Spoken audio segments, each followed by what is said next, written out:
All Nation, welcome in to another instant reaction.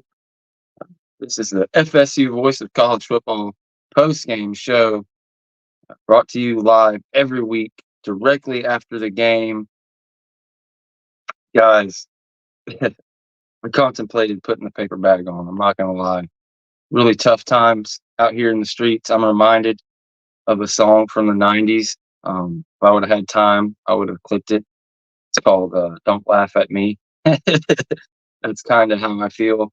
Don't call me names. Don't get your pleasure from my pain. In God's eyes, we are all the same. So all you college football fans out there, I'm sure the comment section is going to be pretty funny. I know fans are outraged. You kind of see two different squads out there. UNC started off the year tough, lost a quarterback, really had some dark times, but they have gotten better.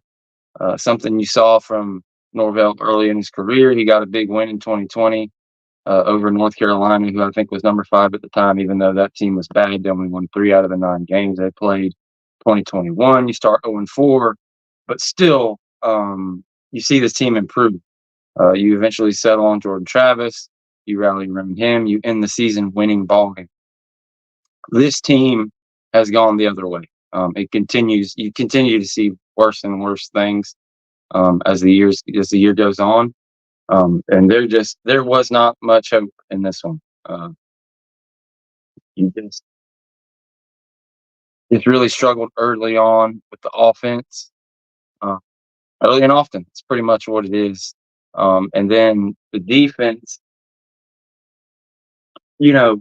I've kind of had the defense back. Like, they've given us a chance to win most of the ball games we're in, but it's kind of hard to tell. Because this defense, when something goes good, it goes good. But, like, they weren't gassed, at certain points in the first half and the beginning of the third quarter in this game. Like, anytime a team actually runs their offense and they're not just telegraphing runs, there's giant holes and huge mistakes. So it's really hard to judge this defense. Nothing as bad as the offense was. Shout out Omar Graham Jr., a single player, who has gotten better, who was terrible to start the year. Apparently was hurt, finally healthy. But yeah, let's start with the quarterback strategy that he came into the game with. I was curious what they're going to do with Luke, if they're going to try to save a red shirt, try to work him up to where maybe he could get one of the starts of the latter games. They ended up putting him in the third drive. I don't so much mind switching the quarterback, throwing Luke out there to give Brock a second, give him a couple drives to get his thoughts together, look at the tablets, come out and have some success. And we've seen that change yield positive results, positive momentum as soon as Luke gets in there, and even Brock when he comes back. So, I was totally fine with that. My issue, constantly comes back to how they use the running game. It seems like they treat this offense and this team as if, okay, we got a first down, we're going right back to we got Jordan Travis, and we're a playoff caliber team, and we can do whatever we want. And then they'll throw on first down, second down, third down, and fourth down. And then you're off the field. They forget the greatest drive of the game. When Brock comes up back in, how did that thing start off? 3 runs in a row, and then they throw it on fourth down, and all of a sudden you get going. You get rolling down the field. But for whatever reason, as soon as they get a first down or two, they just completely abandon the run every time. There's a bit of a refusal, from my eyes. I'm no expert, I'm trying my best here, but from my eyes, it just seems like, and y'all know how I feel about Lawrence Toafili. Like, why in the first 5 minutes of your possession, or 5, plays, do you have to have 3 different running backs in the game? Like, you're having all these issues executing all year long. And so you put 5 different guys out there to have a chance to make a mistake. If Keziah or Toafili could have gotten all those carries, maybe they'll figure it out. Maybe they'll get in a rhythm. I don't see how it's possible for anybody on the team to get in a rhythm as it pertains to the running back with how they're running this thing. It's just like they're hoping somebody gets lucky and runs a touchdown on one of their carries. It really makes no sense to me. And again, the best drive of the entire game, they ran it first down, second down with Keziah, and then they ran it with Toafili. Then the next time Toafili gets a carry, it's like 3rd and 11, or just, all these completely missed reads, quarterback zone reads. That's one thing that Luke and Brock both did a terrible job tonight as it affects the running game. Whether they were actual called just straight runs or quarterback keeps, he would bobble the handoff to a way that just completely sold it to the defense. They know whether they're tackling the quarterback or the running back. There was 3 or 4 plays like that that were really cumbersome, and it just makes you wonder, how about we just hand it to 9, this or that? But Jeff Hill, one of the OGs on my channel, on the FSU Voice of College Football channel as well, with the $10 super chat. Charleston Southern is the only game I can see on our schedule winning, and to be honest, I don't say that with confidence the way we're playing. I haven't looked at Charleston Southern at all at their defense, but yeah, no, you can't. I'm not marking it down as a guaranteed dub. You can't do that against really G5, P5. It doesn't really matter at this point with this team. The offense, there's so many things. The offensive line obviously struggled. One play that stands out, people were talking about they blitzed on Twitter. It wasn't even a blitz. It was just a regular 4-man rush. FSU had 4 or 5 or 6 guys to protect, and they just did a regular stunt. The tackles and the defensive ends on both sides essentially swap places. They cross each other and hit. The defensive tackle takes the edge, and the defensive end takes the inside gap. And it was just domination. There was another where they rushed 3 and just got straight to the quarterback.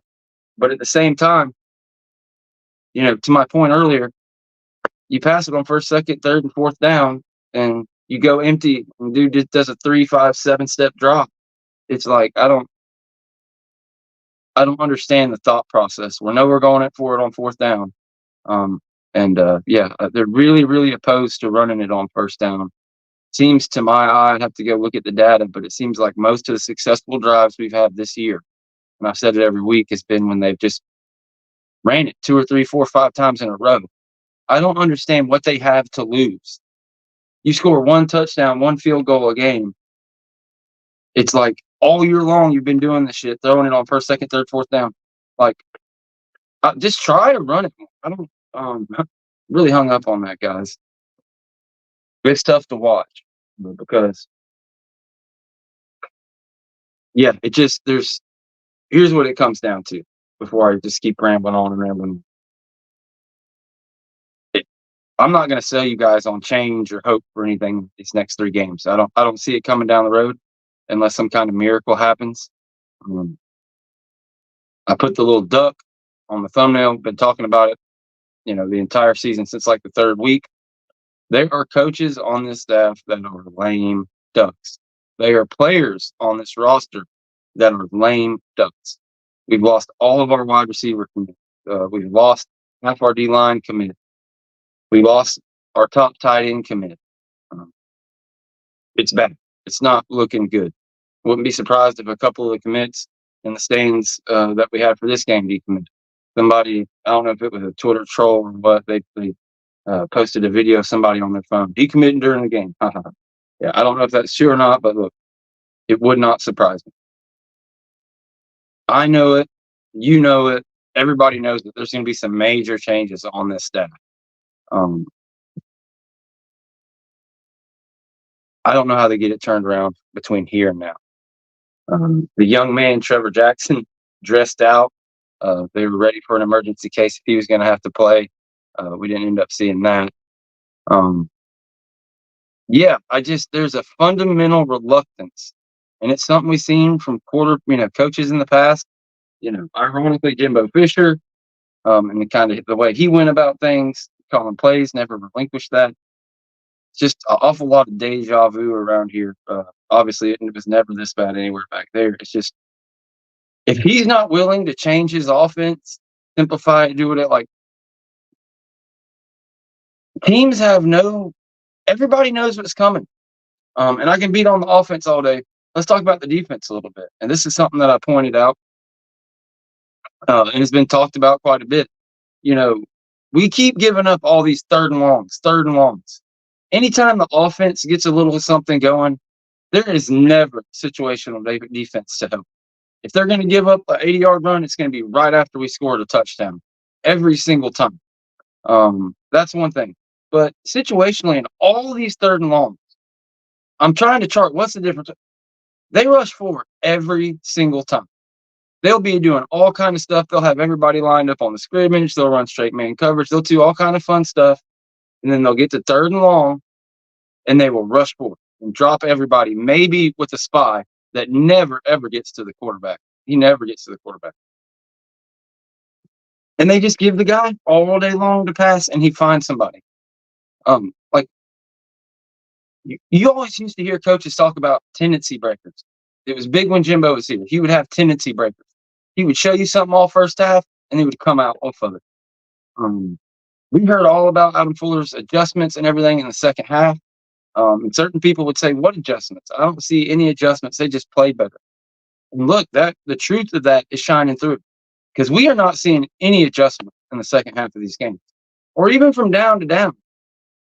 We rushed more than 4. We sent a blitz on 1 third down. It was a crucial one that got us into garbage time. And who do you blitz? You blitz a safety that's 40 yards away. I mean, he's 10 yards away from the play when the quarterback releases it. He doesn't have even a chance. Just to let these guys run it and run it and run it and run it and run it and run it. They had, by the time we got to garbage time, they had ran through it 3 times in the second half and ran it like 26 or something. Like, when do you adjust? When do you say, let's take a risk, let's run man coverage? Like, I don't. Anybody, if you have any questions, comments, of course, the super chats always get thrown up here. But yeah, I'm not there's really not a ton to talk about in this game, but I will answer any and all of your questions. The offense, guys, the offense just cannot do anything, cannot get anything going. And situationally, it's almost, I don't know, you guys can tell me your opinion. Like, are they just crappy in the moment? Like, they're doing good, and then all of a sudden they give up a big play?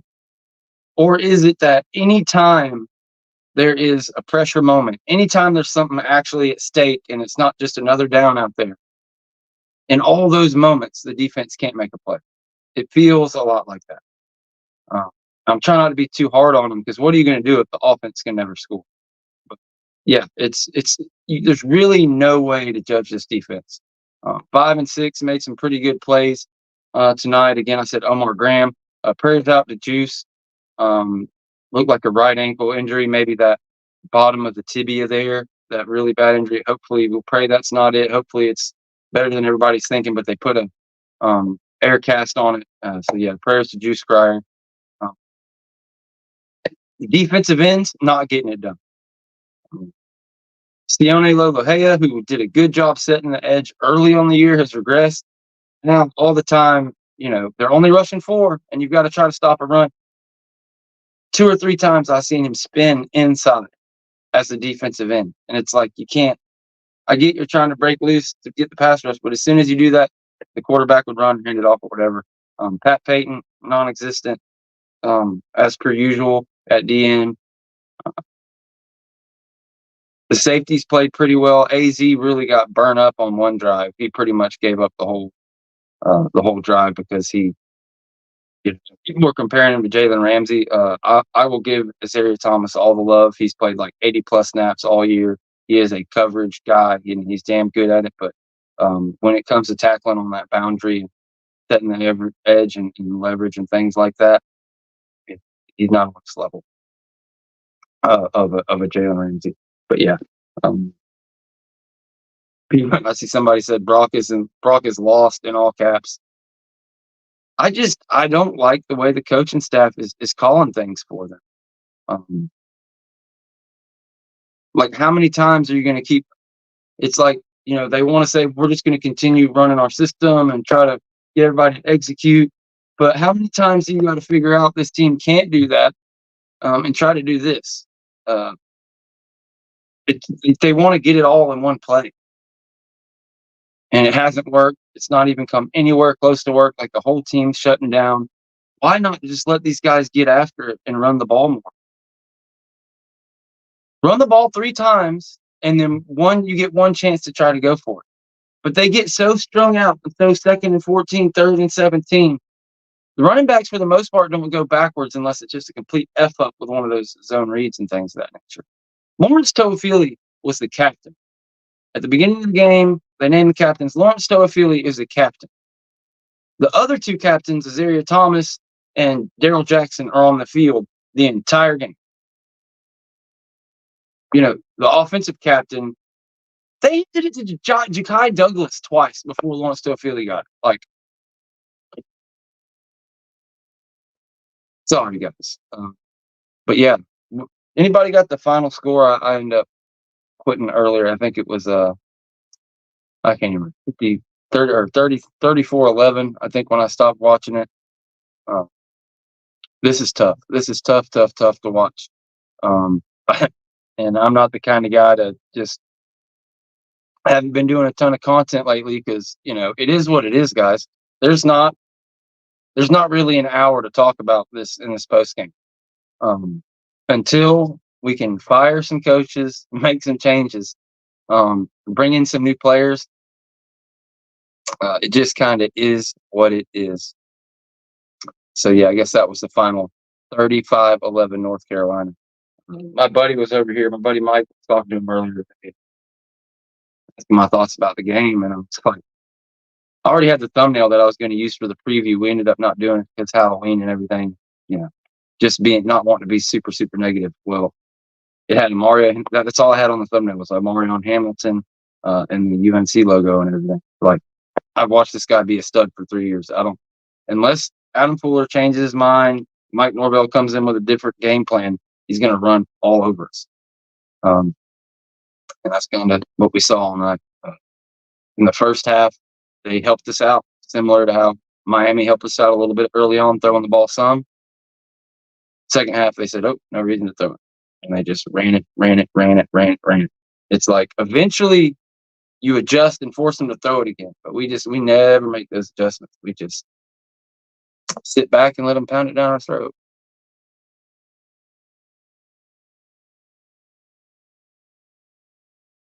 People on here talking about the buyout. Guys, I'm one of the guys that was like, there's no way in hell Mike Norvell takes a buyout and gets bought out. He does. Like, he's given the opportunity. There's no difference between 3-9 and 4-8 and 1-11, really. The difference is how miserable we are every week. Like, this is a brand new era that obviously misevaluated. They got terrible guys, but there's plenty of teams that are fighting for the conference, like SMU, that brought in 70 players last week. They got a whole new team outside of a few spots. There's going to be people out there. There's money in the coffers. For whatever reason with Florida State over the years, the administration and thing, no matter how on training you have them, they're not going to, and part of it, I guess, is being a state school, they're not going to go above and beyond and like go crazy. Like, we spent $15 million on it. We weren't going to spend 25 and set the market. They don't do stuff like that until, something happens. Till Saban's calling for Mike Norvell, or you're in the Willie Taggart situation and you got to make something happen. You got to go out and hire coaches. UNLV coach Brendan Moore is that's the number one name people talk about. You want the defense, you want the linebacker coach, Derek Nicholson from Miami. I get it. Those are all talked about. But you never really know with this shit till the season's up. That guy's in the playoff run or conference run, whatever he's in, at UNLV, he's not going to quit on his team. You could maybe signal to recruits if you fire coaches now. But it is what it is. I don't think it happens till after the season. But if Mike Norvell is going to stay, the path forward is clouded for me because he's not given an answer on whether he'll give up play calling. His comments on play calling is, okay, well, I'm just calling plays because I think with our current staff as it is, me calling plays, that's the best value I can provide to the squad. It makes sense. But that's a position you put yourself in by having Atkins be promoted within. That's a position you put yourself in with Kenny Dillingham being willing to do that. And that's a position why you lost Kenny probably so fast. He might have waited for a little bit better a job than he took instead of a lateral move before he got the ASU job. If he could call plays. So that calling plays, just like it was with Jimbo Fisher, that calling plays is a stainless steel ceiling over your head when you're going out to hire these people. Who wants to come in and have their reputation and their kind of, their entire career in the hands of an offense that they don't get to call plays? No elite offensive coordinator is going to do it. They have no reason to. So it's a big question we got to find out. It's something to look out for, pay attention to. Because if he's willing to do that, step back, be a CEO, whatever, bring in somebody, maybe have a chance to go spend $2 million and get some top flight, sure enough guy that can come in here and run the thing. I've been talking a lot about it's such a dilemma. You've got the only real group that you have a solid group in recruiting is offensive line. You've got a 5-star, 2 4-stars, and a borderline 3-star, and Mario Nash committed. Alex Atkins, if you look at the recruiting rankings, he's a mile ahead. But his unit and his history of recruiting is so far in the dumpster right now. It's really hard the farther and farther you get. That's another terrible situation. So, do they wipe the whole staff out? Do they fire Atkins, Dugans, Thompson, Yak, everybody? I don't know. Is it Yak that's making these decisions, the decisions with the running backs? If so, I would not be happy. But my gut tells me he has nothing to do with that. That's all Mike Norvell and his game planning. And I think it's tough. I think Yak's put in a bad position with those running backs because no matter how much he coaches them up, like, how are you ever going to get rhythm? How are you ever going to take that next step as a running back? I've never seen anything like it.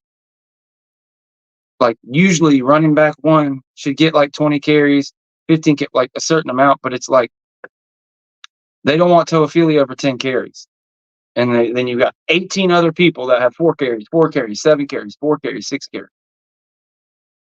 So, yeah, I think Yak, if you're asking me, Yak is the only guy that I would consider keeping. I don't know if I keep him at running backs coach. I don't know what you do with him. I think Yak is a plus on the staff.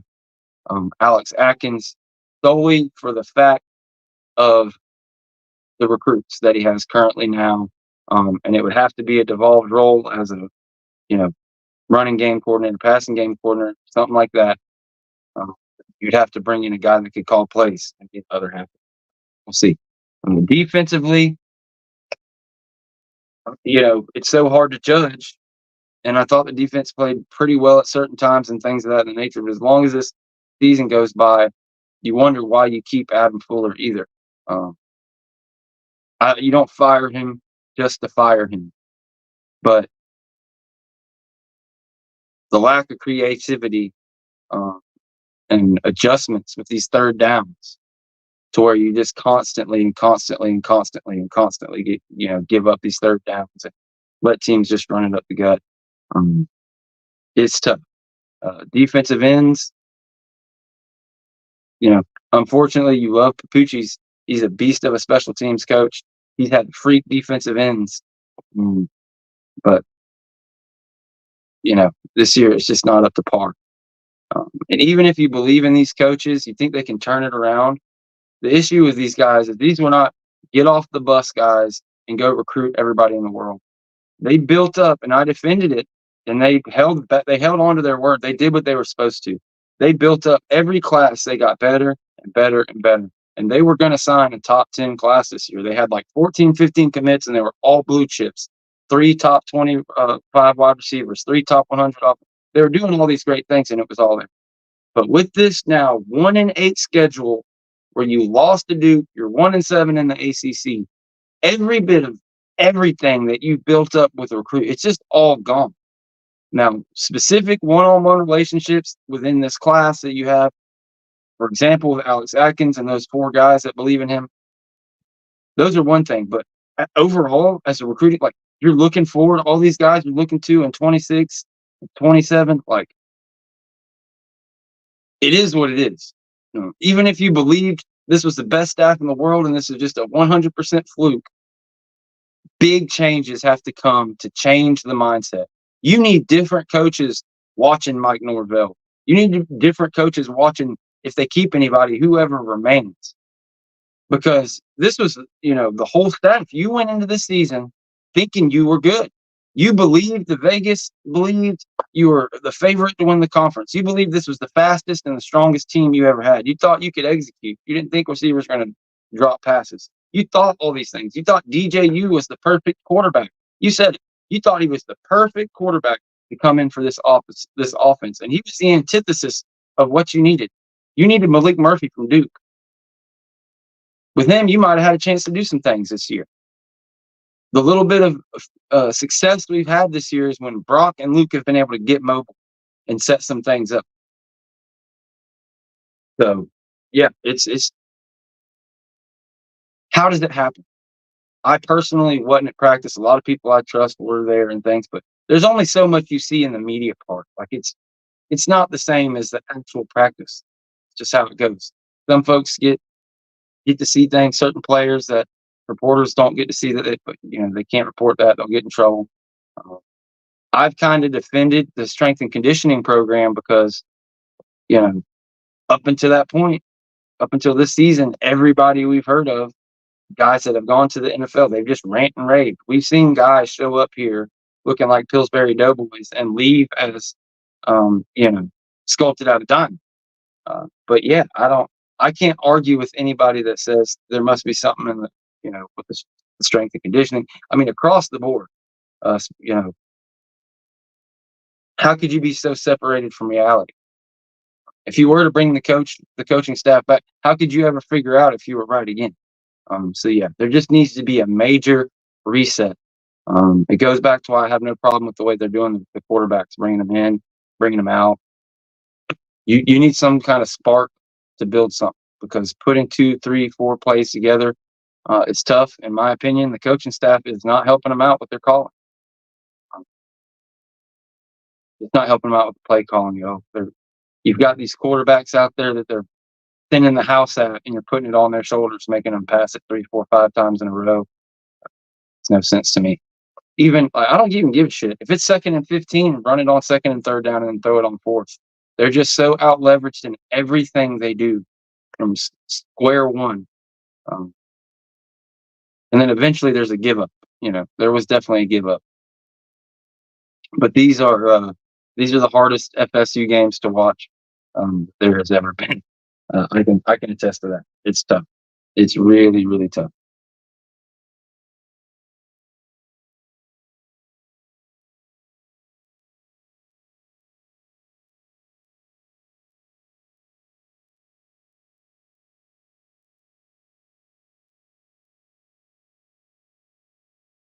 Checking out the comment section there. Not much going on, guys. Again, if you have any thoughts or questions, throw them up there. I'll do my best to answer them. Statements are statements. I'm begging here, help me out, but no. It's just tough. Defensively, again, I don't understand the simple 4-man rushes on every single 3rd down. Like, just put my head into a coordinator. If I'm a coordinator and I'm game planning for Florida State, all right, we get in a 3rd and long. What people always talk about is when you're on 3rd and long, it makes your playbook this small. There's only so many things that work. Well, by Adam Fuller only rushing 4 every single 3rd and long, it opens up. These coordinators know exactly what they have to call it. They know what can beat it. And they call it every time, and we give it up every single.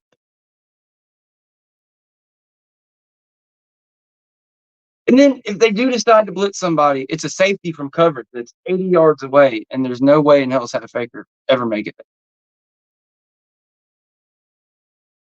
Patrick Payton, yeah, huge disappointment. He's looked straight feminine out there. Feminine.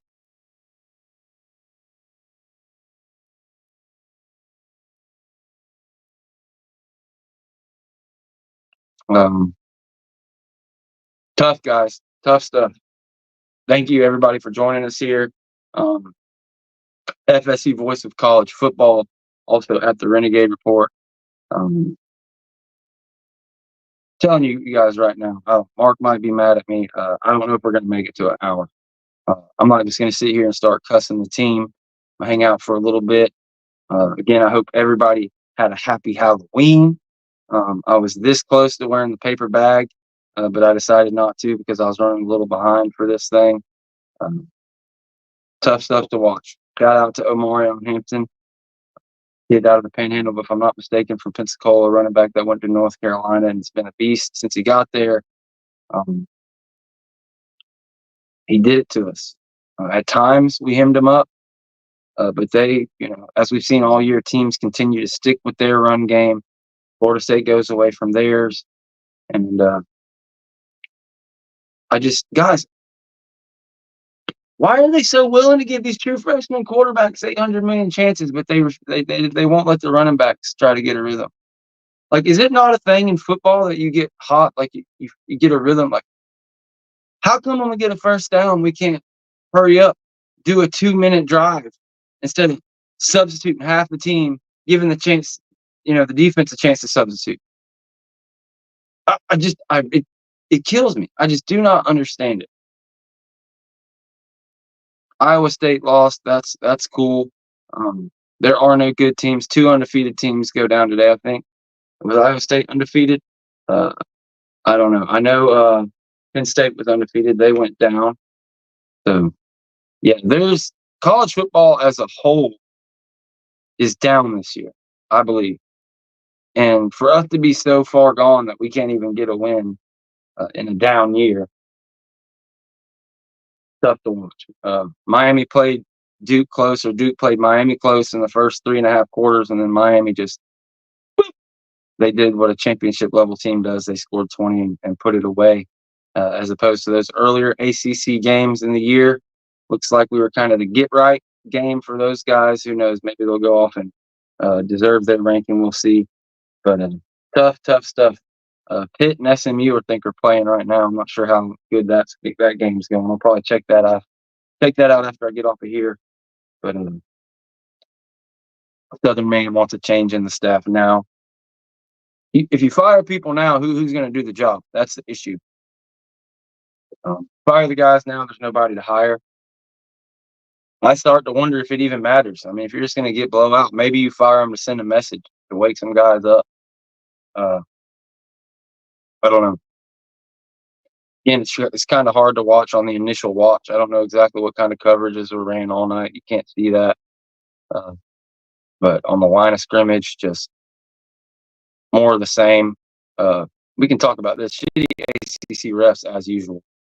There was a play, and it was a critical drive. Can't remember the exact score, but it was still a game. Beginning of the second half, I believe, and it was a critical 3rd or 4th down. The offensive line, 53 for UNC, is fighting, tussling, pushing with an FSU player. Then the whistle blows, and after the whistle blows, you do 1, 2, 3, 4, and he's still going. I think he threw about 6 hooks, just Tyson hooks left and right there in front of all the officials, well after the whistle, and it's just like it keeps going for 10 seconds. And they eventually drag him off and didn't do anything. I didn't see an FSU player do anything. It was just this guy just going nuts. Yeah, it was pretty funny. I see somebody talk about Restrepo for Miami. He went off today. That poor guy, it wasn't in his cards. Even as bad as FSU is, he just wasn't going to get off against us. But yeah, that's the biggest moral victory you could ever have. It's just kind of funny. Yeah. There was some, as we've seen all year, there's been some good plays, some flashes here and there. When Brock came back in, hits, the nice pass and does this and that, but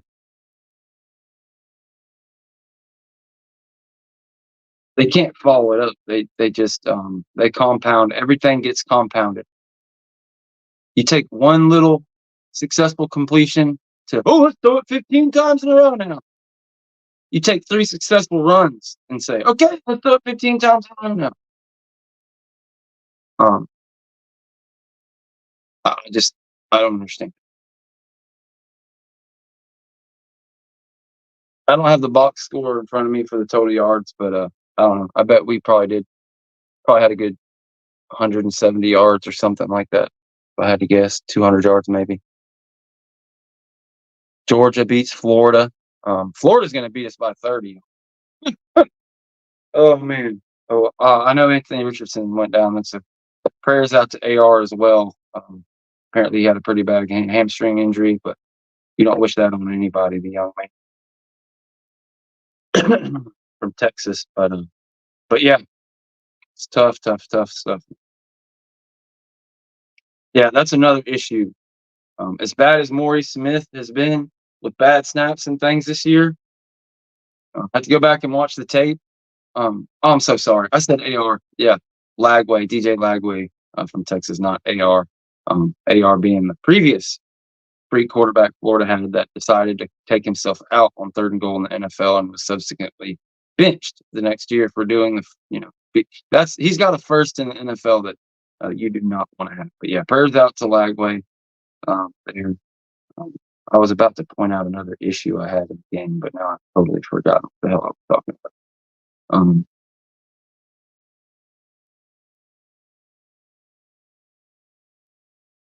But yeah, tough stuff.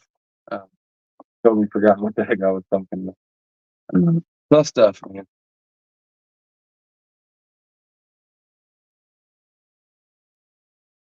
Oh, Maurice Smith. Man, thank you, Bobby, with the save. Yeah, Rizzy.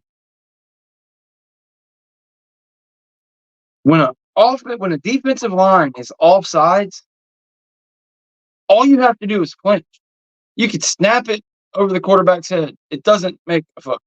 Excuse my language, Mark Rogers. I'm so sorry. It doesn't make a dang. They're offside 4 or 5 different times where he just didn't do it. None. And to that effect, the guards could have reacted. Anybody could have reacted. So yeah, the snaps were better, but that's just another subtle thing that comes with execution. You have to either get a fair play or get somebody jump out of their stance, and I forget what the word for it is, but provoking somebody out of the stance if you're out of offsides. Somehow we didn't do that ever. And conversely, to get back on Adam Fuller and talk some more crap about him, that's something we've had all year long with the defense. They've had positives, but they've struggled lining up, getting guys on and off the field. This game seems like they didn't make as many substitutions, didn't have as many issues with that. But several times in key situations, you've got a guy pushing the other guy over, and every single offensive line standing up and just not ready, clearly not ready. And Duke runs it for 15, 20 yards. It's just broken, guys. It's broken from top to bottom. I could sit here and talk crap all night. It's not really constructive, but it's, as I talk about it, I remember different parts of the game. It's tough after you watch it one time just to come in here and do a monologue by yourself. There's just not much to talk about, to be honest with you guys. I love you. Thank you, everybody, for joining in. If you're here at the FSU Voice of College Football, please hit that like and subscribe. If you're over at the Renegade Report, do the same. Again, you would think by now offenses would have a built-in play, just snap the ball and go deep when the defense just gets offsides. Yeah, you would think. But then we saw a play last week where they were offsides, and we got called for holding, and penalties offset. Bobby says goodnight. R. Wilmer says goodnight. Yeah, baseball and basketball. If you are one of these people who believes in superstitions, go back to 2019, 2020. We had a national championship competitive basketball team. ACC conference champion, ACC tournament champion, legit. And the football team was at what we previously thought was the rock bottom of the modern era. Flash forward 4 years, and we had a team that was a national title contender in football, and basketball was at the bottom of the earth. And here we are. I don't know if it happens in 1 year. I'm pretty sure they still got Leonard Hamilton, and he's not a guy who's just a all at once, do things. But who knows? Maybe he turns over a leaf. We'll see what happens. But yeah, basketball and baseball are here. Maybe we can get a little something in there. Maybe we can win something there. But yeah, this football team, it's really tough. You don't want to hammer guys. You don't want to do this, do that. But the questions about Mike Norvell possibly being done at Florida State, they're getting less crazier week in and week out. Because there's just, it's obvious. It's painfully obvious for everybody. It's tough. It's really tough to watch. So non-competitive in these games. Really tough.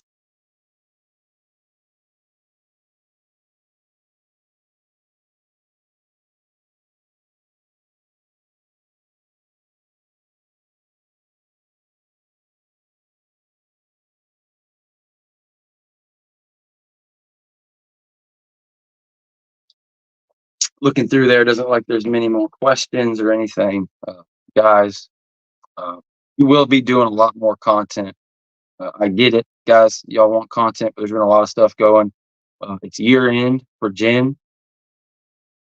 She's in the financial sector, and business up there in Memphis. So she's balls to the wall, for lack of a better term there, given her gender.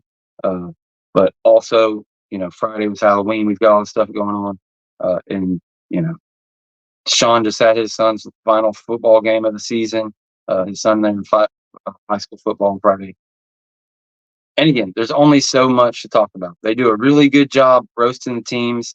If you're subscribed to the Renegade Report, you know about the Renegade Roast every Monday. It's been mostly FSU getting roasted because we're 1-8. But the idea of the show is just to have whoever on from whatever team and just have a roast all of college football, the funniest things from the weekend. That was the idea. Unfortunately, FSU's been so bad they just kind of dominated it. But that's on Mondays. We usually have a show on FSU football specifically and everything to do with the program on Tuesday.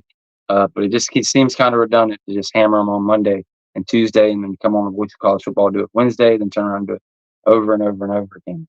Because, as I alluded to earlier, if we're being honest, if any podcaster you're listening to is being honest, there is not an hour of Florida State to talk 4 or 5 days a week right now.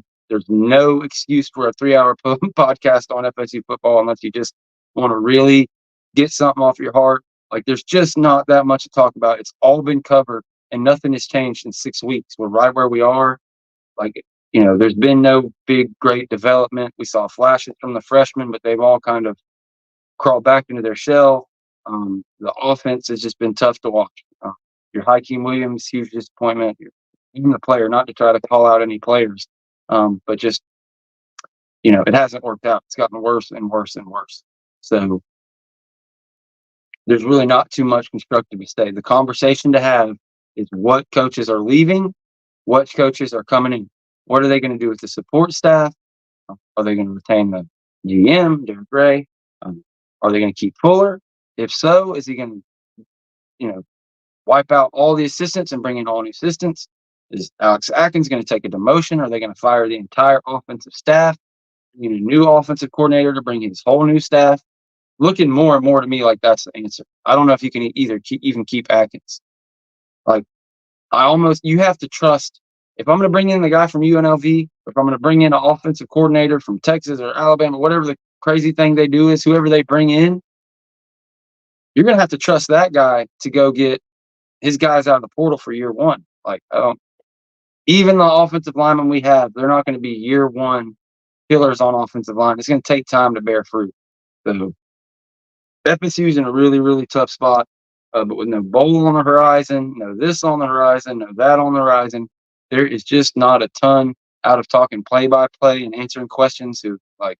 I see it. You guys are in here. You don't have questions. I get it. There's just not a ton to talk about until we can talk about these guys leaving. You can talk about the lawsuit stuff. None of that crap matters. February 1st will be the date. After the season, we could see where there could be some movement there. But until we find out what ESPN is going to do February 1st, nothing's really going to shake on that. You have to get the data from the Big 12 and what they've done this year without Texas, Oklahoma, which is absolute terrible. Like, their TV ratings and everything, it's kind of like I told them. They thought they were just going to keep rolling, but no. Bad, bad, bad stuff. Well, look, it's bad, bad, bad at the ACC as well because Florida State's down. So there's a ton of stuff, ton of moving things that are going to be going on. The transfer portal, as soon as they get coaches in here, the transfer portal is going to be crazy this year. Who knows how many people we sign and lose? We're going to be like SMU was this year, where they had 60, 70 new players on their squad. And you can do that in college football. You can get this bad in this year in 1 year, but the positive side of it is you can get that much better in 1 year as well. We've seen a ton of teams do it. It can happen, but it's not going to happen with this staff. You're going to have to. They're going to have to divert some money, really do some aggressive stuff. Football only facility, you know, all the millions and millions and millions and millions and millions of dollars they've got tied up. They're just going to have to really go do some things. And coming off 1-8, you can't have it's messed up, man. You can't have too high of expectations next year. But what you have to see next year with whoever comes in and does this thing, you have to see improvement quick. You have to see the change, the X factor, the ability, to make things happen. Because at that point, if they give, it's not going to be that long before they're firing Norvell. It really wasn't. I thought it was really telling as I try to stretch this thing out here. At the beginning of the game, they showed a moment where Mac Brown had Mike Norvell by the shoulders like this, praying for him, like having a father-son conversation. And that's before the game, the guy you're about to play. Shaking. By the belief, there is no belief. The belief is gone. It's really sad. I hate it for the players that are out there giving their all. I hate it for, the staff, doing their part. But yeah, this is unprecedented anarchy amongst FSU fan base and football team and everything like that. Hard to believe this team did what it did last year and the year before, but you have to really go take a hard look at everything, because you don't have time to build up over 4 years, 5 years, and fall off a cliff like you could have lost. You could have won 6 games, 7 games, 8 games, even maybe 5 games, and been fine and tried to work some stuff out, kept some recruits. But yeah.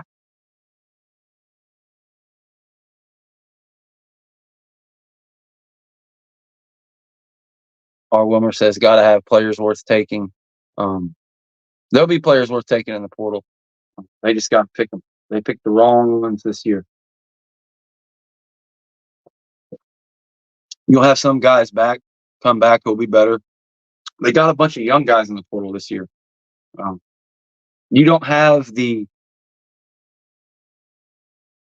won't really have that luxury to take a ton of young players. They may take young players to supplement kind of the high school recruiting class, but make no mistake, whoever they bring in here, whoever Mike brings in, you need to be taking 20, 30 legitimate guys come plug and play. You're building your team to put on the field next year. There's no doubt about it. And you've got to be, paying more than what guys are worth, the whole 9 yards. It's going to take a whole, it's going to take a lot. Our guy here, Michael Madden, says not a single guy deserves to keep their job. Yeah, I agree. I don't think anybody deserves it. Nobody deserves it. But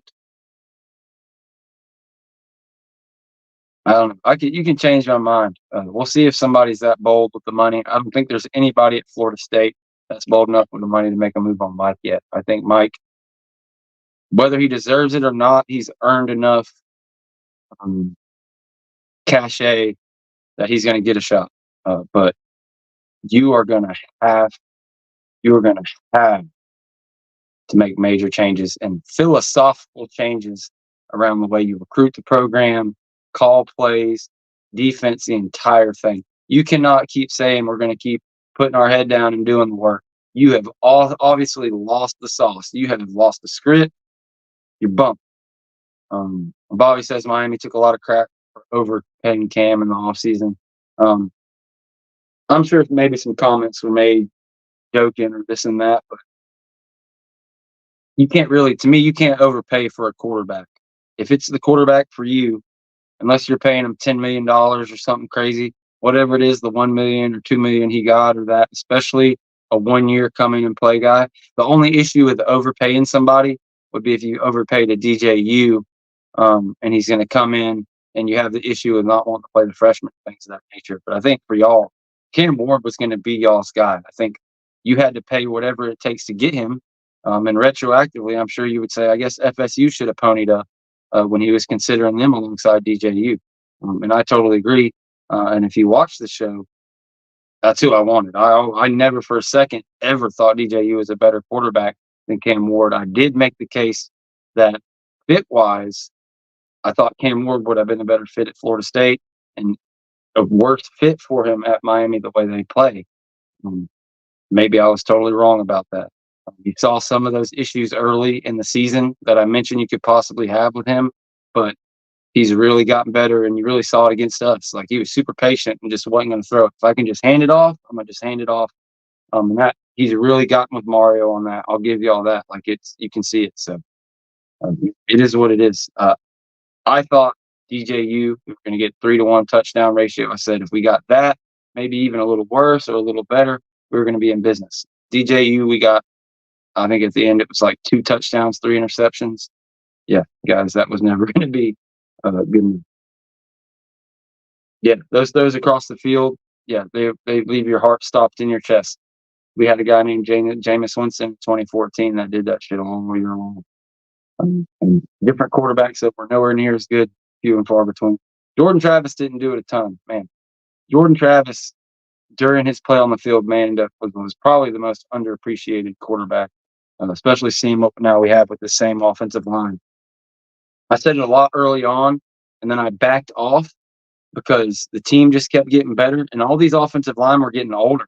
So we just saw them with Jordan Travis. We thought they were getting better the whole time. Slowly but surely, apparently no. It's just the amount of leverage that Jordan Travis's legs provided. It just changes defense's abilities to attack on such a fundamental level. I kind of feel bad for Jordan Travis. I would have liked to have seen Jordan Travis. Can you imagine what he could? I think Jordan Travis could have had 1,000 more yards and 10 more touchdowns at Alabama than Bryce did. I legitimately think that. If you put Jordan Travis over there at Alabama and gave Bryce to FSU, I think FSU loses 2 games, and Alabama, he's the Heisman when he go win the national championship. There's a hot take for you before we get out of here. Again, this is the FSU Voice of College Football channel. If you're not subscribed, go ahead and hit that button. Also simulcasting over on my channel at the Renegade Report. Yeah. Bobby says he's a huge Louisville fan tonight. Who's Louisville playing? SMU and Pitt are playing. Who's Louisville playing? Anyways.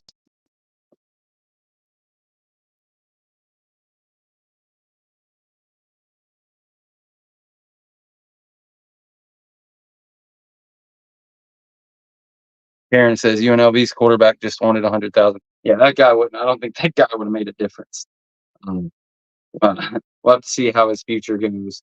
But I think there's a reason UNLV wasn't worried about paying him.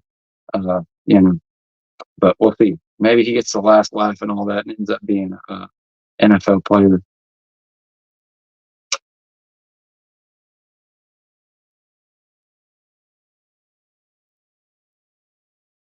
A lot of people saying they don't think anybody would be successful running the ball behind our line.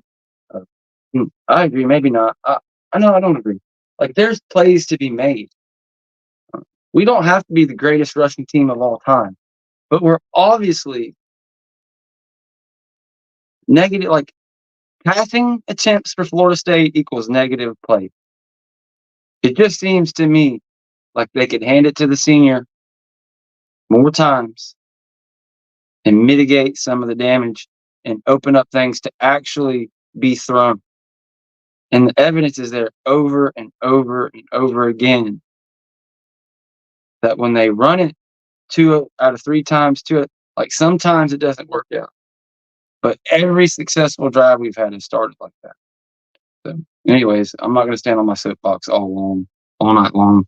I'm calling this an hour. We almost made it. I somehow made it to 55 minutes. Love you guys. hopefully, don't lose by 100 points by Notre Dame. Maybe I can trick somebody into coming on here with me. But again, thank you all for joining right here at the FSU Voice of College Football. Hit the like, hit the subscribe, do it at the Renegade Report as well. And check out Monday. The Renegade Roast will be 8:30 Eastern with Jen and Tiny Hat. Who knows what they'll have to say this week. See you guys.